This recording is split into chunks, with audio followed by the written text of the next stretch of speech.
So, Mr. Noto, do you want to sort of define the resolution we're voting on? We're voting to accept the certification, or what's the... Well, actually, the first thing you're going to do is, if the board is in agreement with the numbers as presented, we have a bond resolution and public notice from our bond counsel. Does everybody have this? Okay. Okay, Mr. Supervisor, can you just mention that this cost is being shared with the City of Rye as well? Absolutely. I think it's about 60-40. Yep. So we're picking up 60% of the cost, and the City of Rye is 40%. And that's based on its relative assessed values. Is that right? Well, no. It's based on a 1953 law by the state legislature that locked in a cost-sharing agreement that the City of Rye and the Town of Rye entered into in 1942. So, at the time, it was based on the relative assessed values at the time. It would certainly be my recommendation that we change that state law at some point in the future to at least make it a 50-50 division. However, I suspect the City of Rye would not be supportive of that, and the assembly person who represents us also represents Rye and the state senator. But I do think, as a long-term goal, we should try to get that. We share the operating budget 50-50, right? The operations of the town, we do. We do divide that. Actually, divide the debt. Whatever. Right. Right. So we have the resolution. It's a $658,000 bond. Can I clarify something? Oh, of course, yeah. Okay. The resolution that's in front of you. Go to the microphone. The resolution that's in front of the board at this point is for $658,000. That is the town's piece, the Town of Rye's piece of the bonding. So that is the 100% of the town's piece. The 40% from the City of Rye is not included in that. So in the preliminary budget that you also have in front of you are the new numbers for the $658,000 for the Town of Rye's share. And there's also a $400,000 grant, right? As Correct. part of this as well. Yeah. Right. Which obviously is a grant, so no one has to repay. Good. So you would need a resolution adopting the bond resolution as presented. Do we have a resolution?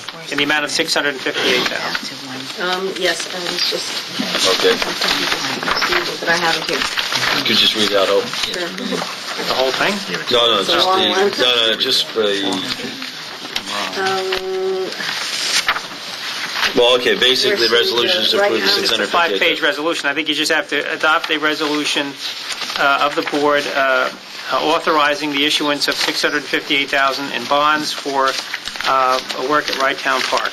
Perfect. Can I get a motion to approve that resolution? Yeah. So moved as stated by Attorney Noto. Second? Second. Okay. Hope call the roll. Gelfard. Aye. Mendocino. Aye. Nyoris. Aye. Villanova. Yes. Cartman. Yes. Okay, now there's affidavits, and you have all that that you have to fill out, and there'll be a public notice requirement. Okay, thanks. Okay, and that's, Paul, there's nothing else we have to do. No, that's it. Good. So now it's down to the City of Rye. Lisa, I think we treated you a lot better than the City of Rye, didn't we? Well, we've been talking about that here for a number of... Wonderful. Okay, we're going to now go to department head presentations of their budgets, and after that we'll take public comments. Judge Provenzano and Capice, you guys are... Why don't we kick off with you? You're very kind to come tonight and make that presentation, so why don't we'll start with yourselves. Show you. Yeah, sure, absolutely. Good evening, Mr. Supervisor. Good evening, council persons. Thanks for coming, Judge. No problem. On behalf of myself, Judge Colangelo, my court clerk, and Capice, Judge Colangelo couldn't be here today. He has a previous engagement. He's at the Blind Brook High School at a drug awareness program. And he had made that commitment prior to this meeting, and we did feel that was very important. And I want to apologize for the short notice, and thank you again. Okay. Before I get into the detail of the expenses, I had a question, and maybe Mr. Terenzi, Mr. Burns may assist me. On the revenue side, we were looking at numbers with Bishop earlier today. Are fines and forfeitures the court income or cash flow? Is that out of my court? There's two components to the fines and forfeitures. Obviously, the money that's transferred from your account gets deposited into the revenue account, which has been averaging, sometimes it's 20,000, 30,000.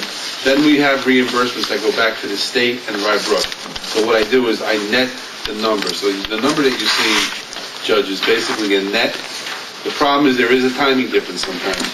Sometimes, in other words, October's receipts that you have levied in your courts. So you're talking a month play either Probably way. a month play in the receipts. So that number is probably lower than what it really should be at this point right now. All right, because I was just concerned because we just did a rough run. We had about 115 of gross from what we remitted to the town. We paid Rybrook about 7,000. Okay. I don't know about a state offset. That's about 110. You're showing 40. Just for someone to take a look at. The state could be anywhere from 6,000 to 7,000 a month, Judge. So we could be giving them 60,000 to 70,000 year to date. So if you net that number, we may be pretty fair enough. Just an observation. We just get a report. I'd like to see a report on that. If you could just work with Ann, wonderful. Just to follow that. And that being the case, there's a significant drop off in the collections. And we looked at it today. It seemed to be that the parking enforcement up at the Westchester County Airport was off. I'm not going to speculate as to why. The types of offenses that were prosecuted were a little bit less in number and varying types, so the fine calculation was a little bit different.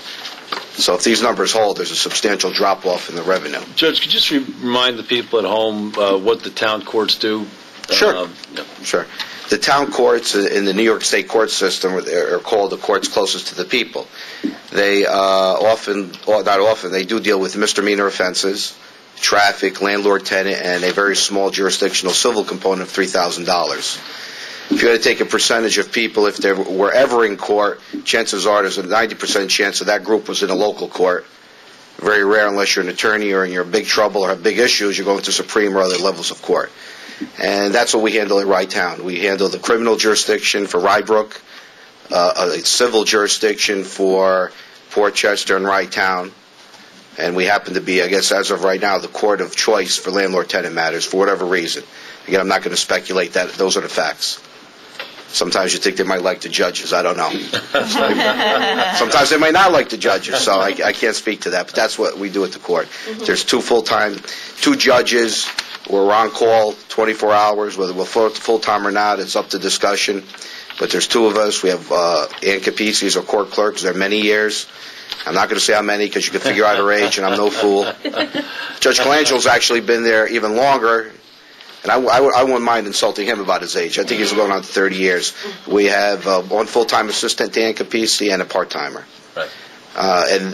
And I guess for purposes of the budget, we now have the bailiff and the court security. He happens to be here today, but we're losing him. I'll get into that when we get into the budget lines. That's what the court does. I don't know if any of the trustees have a question about the process of what the court does or doesn't do. And if there are no questions about what we do, I could get into the budget. Perfect. Perfect. That's great. No, I think you're the first speaker tonight. Again, what I want is the people at home to know the hard work that gets done here at the town of Rye, one, and two, at a very reasonable cost. And so I think it's important that the constituents in the town of Rye know that they're getting good value for money. So that's the principal reason I've asked everybody to come and present tonight. Go ahead and talk. Very well. As for the personal services, there was no issue. The actual expenditures are online. There's a budgeted officer's tentative, and I see for the first time that we've gotten raises. At least it's proposed. If we get them, thank you. If not, thank you also.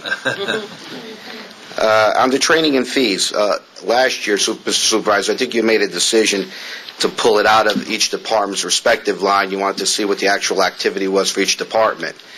We're currently at about $2,800, and with all due respect, if for this board's consideration, if you take it into consideration, that $2,600 on training and fees, we'd like to bump it up to about $3,000 or $2,900.